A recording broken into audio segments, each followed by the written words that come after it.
തിരുവണ്ണാമലൈ, സിദ്ധന്മാരുടെ നാട്, സിദ്ധന്മാരുടെ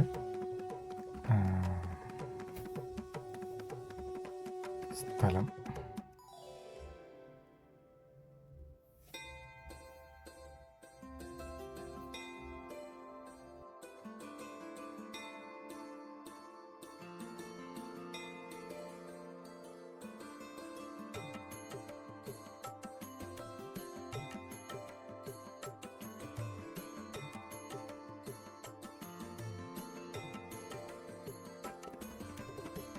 ക്ഷേത്രത്തിൻ്റെ ചുറ്റും, അതായത് അവർ ഒരുപാട് വൃക്ഷങ്ങളും നല്ലൊരു അന്തരീക്ഷമാണ് ക്ഷേത്രത്തിന് ചുറ്റും. അപ്പുറത്ത് കാടാണ്.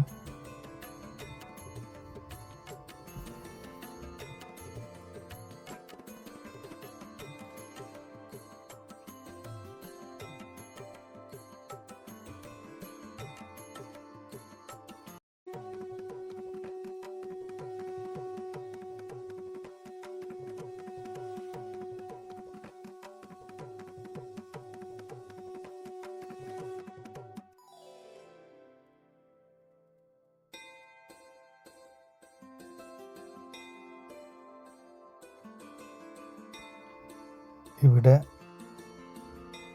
പല ആളുകളും വന്ന് സന്യാസിമാരായി ഇവിടെ തന്നെ സ്ഥിരതാമസമാക്കാറുണ്ട്. ഒരുപാട് ആളുകളെ ഞങ്ങൾ താഴ്ത്തുന്നത് കണ്ട്. അവർക്കൊക്കെ സിദ്ധന്മാർ മലയുടെ മേലെയാണ് കൂടുതൽ. അവർ ഇങ്ങോട്ട് വരാറില്ല എന്നാണ് പറയുന്നത്. അതായത് താഴത്തേക്കൊന്നും അവർ വരാറില്ല. 7 കൊല്ലം 8 കൊല്ലം കൂടുമ്പോഴൊക്കെയാണ് ആരെങ്കിലും പുറത്ത് വരാറുള്ളൂ എന്നാണ് പറയാറ്. അത്ര ഉള്ളിലേക്ക് അവർക്ക് നമുക്ക് അലൗഡ് ഇല്ല ഉള്ളിലേക്ക്. ഞങ്ങൾ മേലേക്ക് കയറി നോക്കി.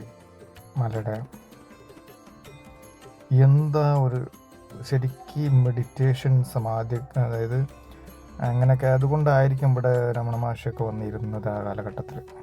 അത്രയും സുന്ദരമായ ഒരു പ്രദേശമാണ് തിരുവണ്ണാമലൈ.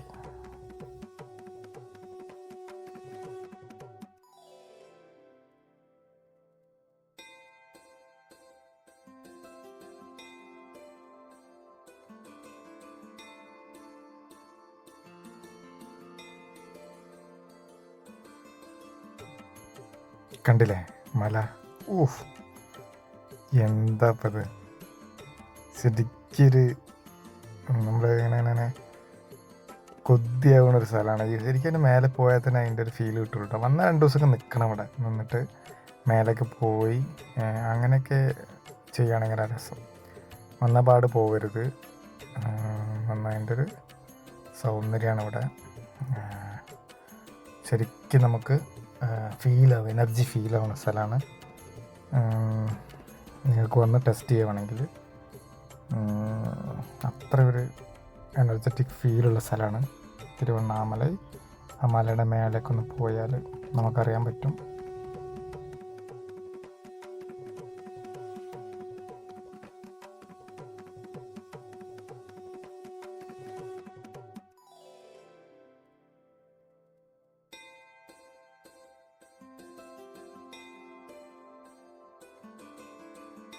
ശരിക്ക് കൂടുതൽ ആളുകളും സന്യാസത്തിന് വരുന്ന സ്ഥലമാണിത്. അതായത് നമ്മളൊരു ജീവിതത്തിൽ ഇപ്പോൾ ഹിന്ദു മതവിശ്വാസപ്രകാരം ഒരു കഴിഞ്ഞ ജന്മത്തിൻ്റെ തുടർച്ചയാണ് ഈ ജന്മം എന്നുള്ളതാണ്. അപ്പോൾ നമ്മൾ കഴിഞ്ഞ ജന്മത്തിൽ നമ്മൾ എങ്ങനെയാണോ നമ്മൾ അവസാനിപ്പിക്കുന്നത്, അതായത് നമ്മളൊരു ആത്മീയ പാതയിലേക്കൊക്കെ എത്തി നിൽക്കുന്ന ഒരാളാണെന്നുണ്ടെങ്കിൽ ഈ ജന്മത്തിൽ നമ്മൾ ഈ പാതയിലേക്ക് തന്നെ വരും. ആത്മീയത എന്നുള്ള രീതിയിലേക്ക് വന്ന് നമ്മൾ അങ്ങനെ, അതായത് പറയപ്പെടുന്നിട്ട്, എനിക്കതിനെക്കുറിച്ച് ഞാൻ വല്ലാതെ പഠിച്ചിട്ടില്ല, എന്നാലും ഞാൻ കേട്ടതാണ്. അപ്പോൾ പിന്നീട് നമ്മൾ ഈ ഭൂമിയിലേക്ക് ഒരു സമാധി എന്നുള്ള ലെവലിലെത്തുമ്പോൾ പിന്നെ ജന്മം നമുക്കില്ല എന്നുള്ളതാണ്.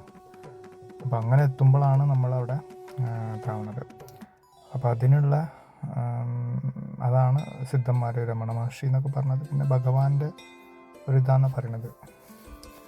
അപ്പോൾ ആ ലെവലിലേക്ക് എത്തും. പിന്നെ നമ്മളെ ഡയമെൻഷനൊക്കെ മാറുകയാണെന്നാണ് ഇവർ പറയുന്നത്.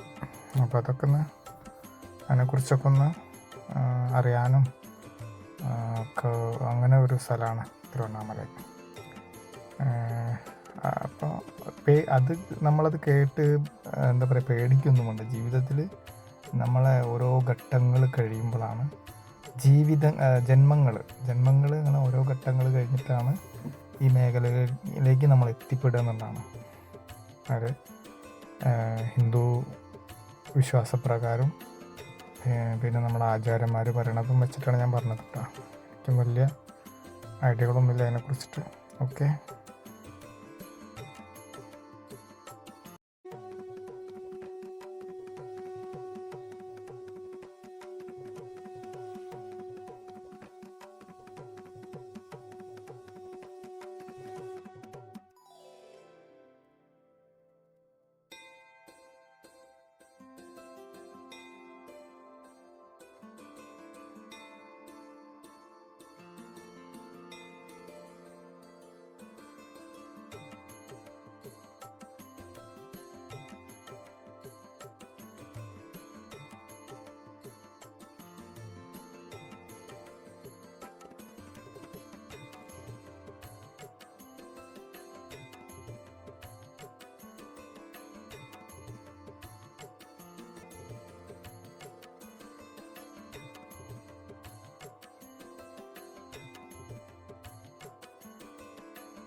ഉള്ളിലെ ഒരുപാട് ക്ഷേത്രങ്ങളുണ്ട് കേട്ടോ.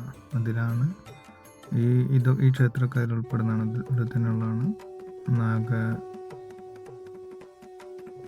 പ്രതിഷ്ഠകൾ എല്ലാം ഇതിൻ്റെ ഉള്ളിൽ തന്നെ.